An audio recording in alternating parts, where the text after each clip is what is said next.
outside Cape Town. I would therefore like to thank you for giving me this opportunity to respond briefly once again. I'd like to thank you and congratulate you, Chairperson and Deputy Chairperson of the Council of Provinces, for the leadership of and for leading this process of having the NCOP hearing here. This clearly shows great leadership, particularly so that you have seen it wise to embark on an unprecedented process of taking Parliament to the people. Money that is spent in getting the NCOP to hold its meetings in places like Oudtshoorn is money well spent. Those who might argue that it is a waste of money have got to reflect on this, that democracy is priceless. You cannot place a value or money on democracy. You cannot buy democracy. This, for me, has been democracy at work. You therefore cannot price it. If you cannot price something, do not complain about what it is worth. It has certainly been a pleasure for me seeing and hearing how our provinces have been trying to compete with each other on issues such as pass rates, education, and so forth. I'm not going to take sides with either the Free State, Northwest, or Gauteng. And we just say, let the competition go on, as long as our children pass and they get the best education. My fervent wish, however, is that provinces and local government should use the NCOP as a network of best practice, as a network where we share experiences, where we share best practice, and where we are able to tell one another how best we are doing in one area or another. The NCOP was set up to enhance cooperative governance, to make sure that the levels of government in our country do not work against each other, but work with each other. They do not work in different directions. The experience that we have had is that we've got a number of our provinces working in a particular direction and one province charting its own path in a different direction. The NCOP was set up to make sure that we all work together in a cooperative way without competing with each other. This is what cooperative governance is all about. I applaud our provinces for being responsive to the challenges that our people face, that our countries face. Many of our provinces have crafted and launched specific programs and campaigns responding to the needs of our people on the ground. And many of them have crafted those programs in a way where those programs complement what the national government is doing.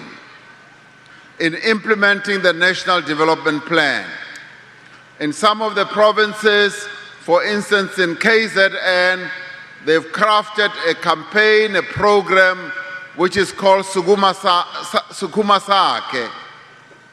Stand up so that we can build together. This is a fantastic program that has been showcased to other provinces.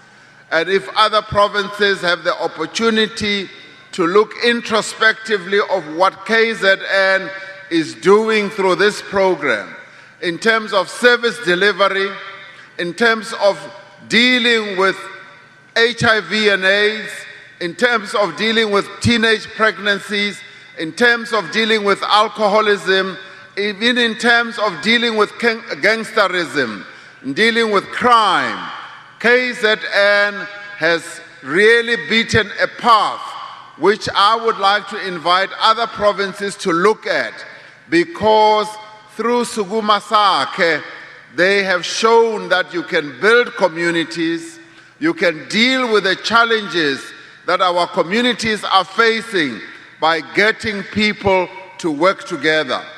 The Northwest has also crafted their own programs. They call it Samtrek, another one is called Sitsukutsani, Whirlwind, where they get people to work together going around the province. That too is a campaign that is bearing fruit.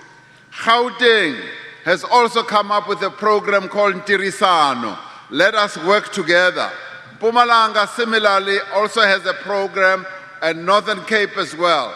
Now I invite all our provinces to use the NCOP as a network for best practice, so that we come here and listen to what other provinces are doing. Some of the most successful countries in the world have tended to use best practice, looking at what other people are doing, copying what is best that they are doing, rejecting the worst parts. That way they've been able to move forward. In South Africa, if we were to use that type of approach to our development, we would go far. Our president went to Malaysia and saw what the Malaysians are doing in terms of achieving big, best results, big, fast results. He brought them here and said, come and show us how you are able to achieve unbelievable success when you tackle national projects. And that is what started our process of looking closely at the blue ocean economy. We've been looking at what we can do with health. And through this process, we are beginning to move South Africa forward. We move our country forward by learning from others, by learning from the best. And this is how we continue to develop our country. The impact that the NCOP process of taking Parliament to the people, I have found most impressive. I found it most impressive as I have heard how after going to Mpumalanga, when leaving Mpumalanga, Mpumalanga started the implementation process to make sure that what our people had raised is addressed. And similarly, today that we are here, a number of challenges and problems have been raised. And some of those have touched on real issues that our people are grappling with. Water shortage, issues of service delivery, issues of allocation of infrastructure development, issues of racism in schools have been raised by the ordinary people of this area. Issues of lack of racial harmony. Our people here have said there is no racial harmony here in this area and indeed in this province. Now, this is a serious indictment against our leaders here in this province. It is a serious indictment that our leaders of government, our leaders at the provincial level local government level need to pay attention to. Let me say that this is not a matter that we need to be playing politics with. This is not a matter where we need to be calling other people refugees or whatever. This is a serious matter. It has to do with the values of our nation. It has to do with who we are as South Africans.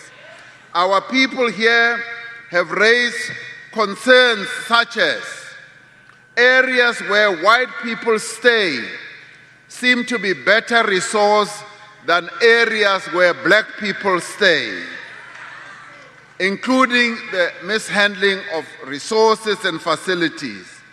There are issues such as there's a lack of transformation in the police service and so forth. Now, all these matters have to deal with our ethos as a people. Now, I raise this advisedly because these matters having been raised means that we must do something about them. We cannot just say the people of Eden, the people of Oudtshoorn have raised all these matters. Oh, that's very nice. We write a report and we shelve it. What this means is that there must be action after this hearing here. There must be action. We as the leaders, both at the local government level, at the provincial level, at a national level, need to take steps. We need to act to make sure that there is racial harmony in the Western Cape. We must take steps to make sure that our people live in harmony. The country is engulfed now in this xenophobia problem. The president is leading from the front.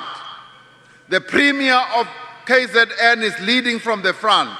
He was leading a march yesterday because all of us as South Africans are against xenophobia. All of us as South Africans do not approve of what is being done. Now, what I want to say is, we want to see leadership here in this province, where the leaders of government in this province should be seen leading the charge against racism. They must be marching in the streets saying no to racism. They must be taking up the struggle against racism and saying, not in our province. We want to see leadership on the issue that is being raised by our people. That is where leadership is required. Helen Zille must be seen leading the charge. She must not only be heard saying other people from the Eastern Cape are refugees. She must be seen taking the leadership saying no and no and no to racism. That is what we want to hear from Helen Zille. Now, on the other issues, Chairperson of provinces that have been raised, these issues that have been raised by our people are issues that we can correct, as we have done so in other provinces where the NCOP went. And I would say that following this meeting of the NCOP here, this special meeting, we now need to sit down as the local government representatives of government, provincial government, and indeed national government, and say, what is it that we can do to improve the lives of the people of Eden and Oudtshoorn? We need to sit down and say, what steps are we going to do and what time frame are we going to put in place? This is what President Zuma will expect, and I therefore charge that the work must start now. It must start now. We must go and address the needs, the complaints, the problems that our people have raised. We must leave no stone unturned. We must work for our people because we are the servants of these people who are gathered here. We were elected to serve them. We must serve them and make sure that their aspirations, their complaints and problems are addressed. I'd like to end by saying thank you very much for giving me the opportunity to be part of this meeting. It has been the best NCOP meeting I have attended, so thank you very much indeed. Thank you very much, Deputy President.